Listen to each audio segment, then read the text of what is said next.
morning, good afternoon, good evening. I've been talking about Zimbabwe being a failed state. And one of the reasons why we are a failed state is our failure to hold free, fair, and credible elections. We have had many opportunities to implement the democratic reforms to stop Zanu rigging the elections. We've wasted those chances, notably during the 2008 to 2013 GNU. Ever since the GNU debacle, the MDC, CCC opposition leaders and the rest in the opposition camp have been participating in flawed elections, knowing fully well that the process is flawed, knowing fully well that if you participate, it gives Zanu PF legitimacy. They continue to participate out of greed. Pure and simple. What is disappointing here is they never seem to learn. Well, let me put it slightly differently. They know the process is flawed, but they pretend that they can beat the system and thus con their followers to participate, to keep participating in flawed elections, trying to convince them that this time things will change. One opposition member who has been very active in that is none other than Mahere. She was at one time Nelson Chamisa's spokesperson of the CCC party. She participated in the 2018 elections, knowing fully well the process is flawed, knowing fully well that by participating, she'll be giving the process legitimacy. She proceeded. For the same reason, all the other MDC leaders were participating. She didn't win any seats in 2018. She tried again 2023. And this time she did win a seat. And even after SADC and the AU election observers had condemned those processes as flawed, she, David Coltart, and a few others who had won the seats in that election went ahead and took up their seats, regardless. Some people have misunderstood the full import of that decision. As much as SADC election observers condemned the process as flawed, there really was nothing they could do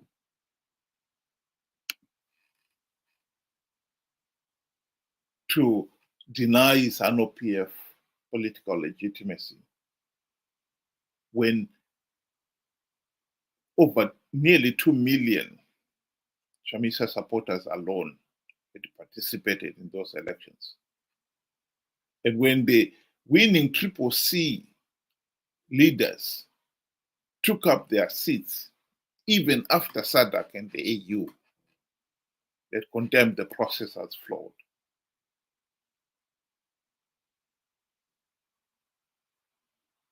It is important to understand that, because it is not for SADC or the AU to say the process is flawed, even if you Zimbabweans are willing to participate in it in your millions, will still give Zanu PF political legitimacy. It's not for SADC to do that. So the issue of quality leadership is important. And the only way we can get there is by stop participating in flawed electoral processes, which we know will never deliver quality leaders. But Father Mahere is one of those who, having participated, and soon thereafter, before she had warmed a seat in parliament, she had to resign, because that's when Savango started recalling some of those Triple C leaders who had won the seats. I think her closeness to Chamisa must have convinced her that she was going to be recalled herself. It was just a matter of time. And so she resigned. And ever since her resignation, she has been on the campaign trail. This time, her catchphrase is, "We need new leaders."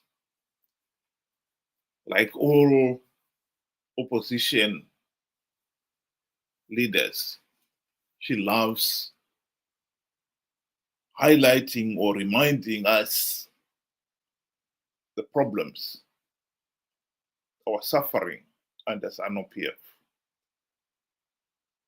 And then add, we need new leaders. I think that catchphrase is just as meaningless and idiotic as Chamisa's own, "I've plugged all vote rigging loopholes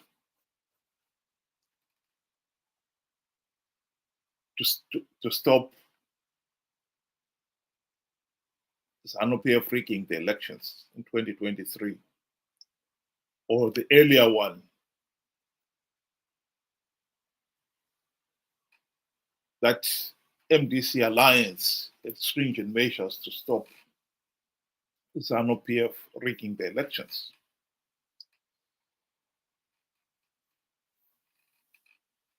It is just as idiotic as Mnangagwa's own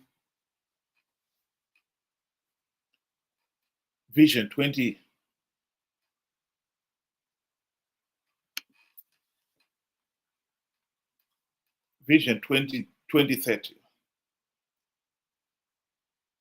The three are all promising the people of Zimbabwe something they know they'll never deliver.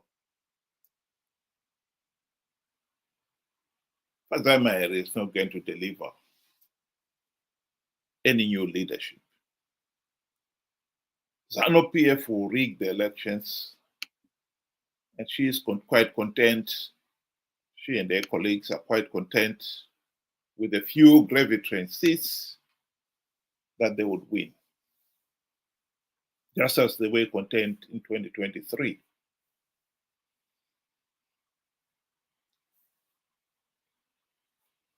Chamisa is the same thing. He was promising that Triple C was going to win big when he knew Zanu PF was going to rig the elections. And Mnangagwa, in turn, is promising people Vision 2030. that Zimbabwe by 2030 will be an upper middle income nation.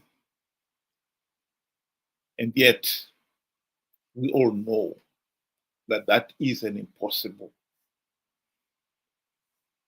goal to achieve, given that the country is still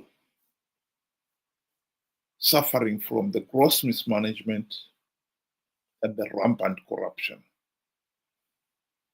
Corruption under Mugabe was bad, but under Mnangagwa, it has gone into overdrive. So the three of them are promising people something that they know they will never deliver. They're promising people the impossible.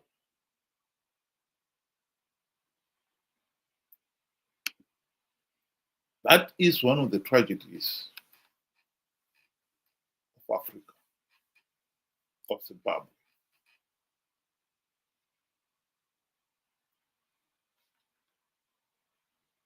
People of Zimbabwe have to accept that in the opposition, we have some of the most corrupt individuals.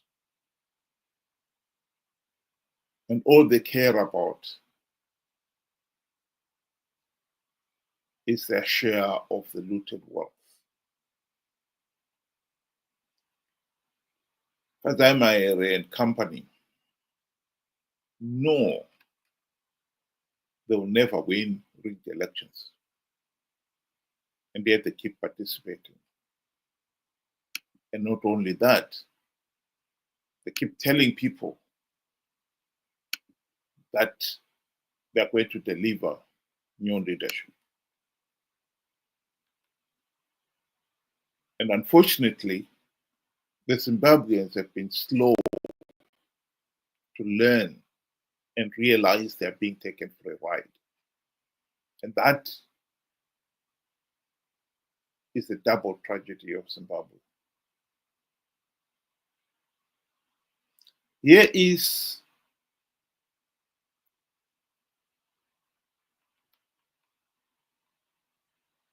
Margaret Longo, one of the opposition leaders, herself a former Zanu PF member of parliament and a freedom fighter in her own right, speaking on the issue of why the opposition participated in the 2023 elections.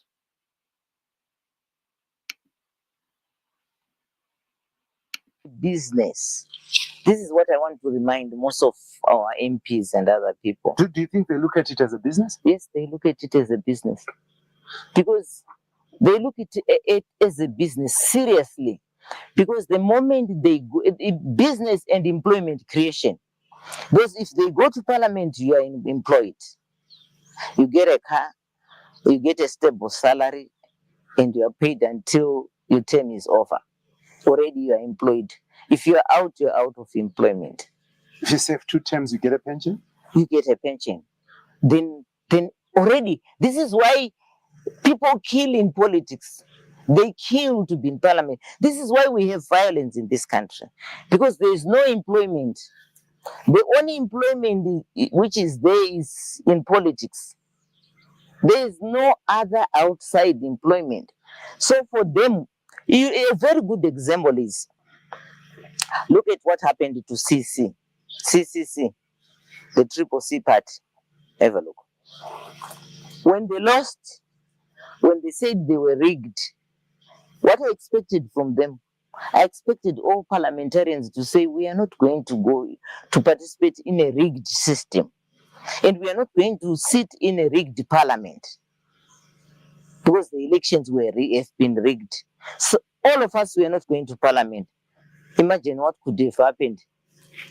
We could have gone into new elections. There's no way Zanu PF was going to roll alone. You think so? Yes. Do they care? Caring or not caring, the public would have forced them, because the majority of the people would want representation in parliament. But they went anyway. But they went. They realized that, you heard them complain, I used my own money to be in parliament. But what about me who have voted for you?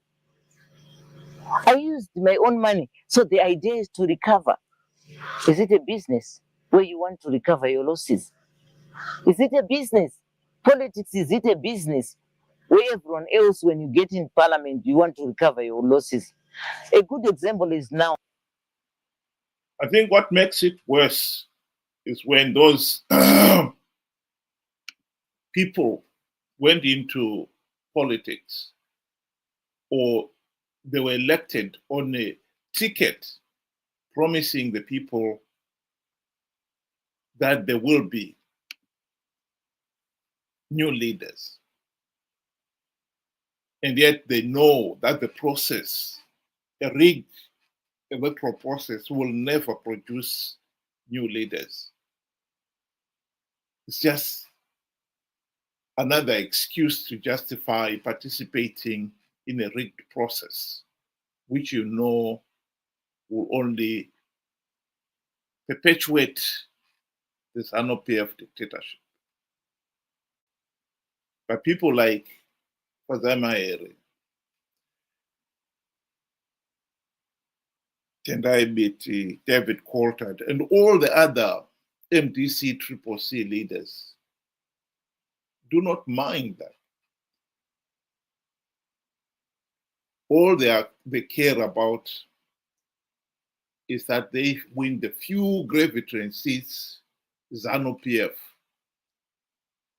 offers them to entice them to keep participating. And their number one task is to give the impression to the people, to the electorate, that they are this time going to deliver meaningful change. When in reality, they know the system is such that they would never produce any meaningful change. So we find ourselves in a situation where we are being told we're going to have new leaders. And yet in reality, we know there will be no new leaders from such a flawed process.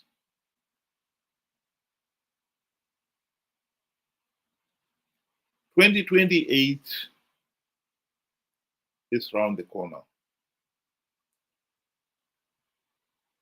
And I can tell you now, the likes of Mahere will be participating in those elections without even a token reform implemented.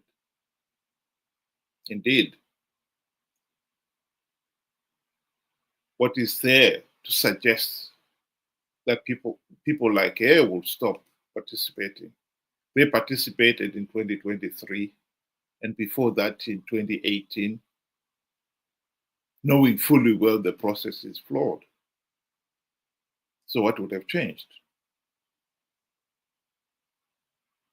And they'll be telling people that this time the opposition would win.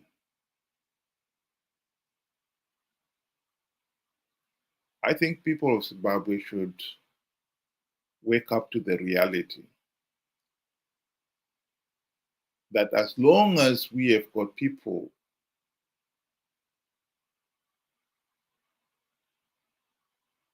like Mahere, Nelson Chamisa, David Coltart, etc., who are prepared to continue to participate in a flawed process out of greed, there will be no meaningful change in Zimbabwe.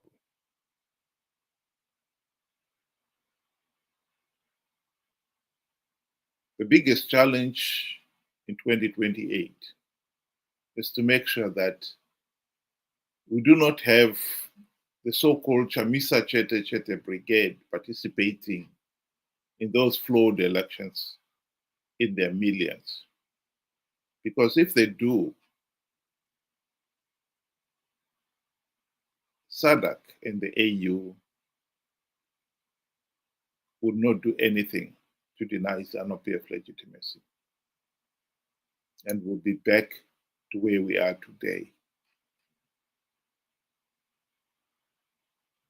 And as we can see, the likes of Mahere is already in campaign mode. She is already eyeing 2028. She will participate, even if there is no one token reform implemented. I repeat, here we need new leaders. It's just as idiotic as Chamisa.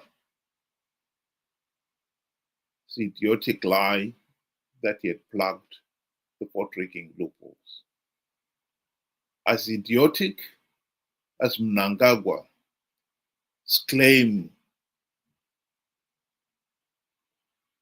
that Zimbabwe will be an upper middle income nation by 2030.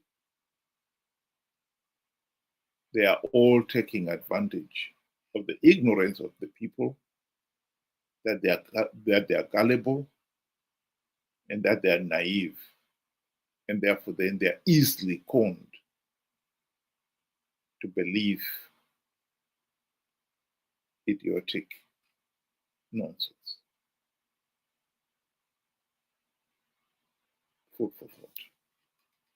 Thank you very much. Have a good afternoon.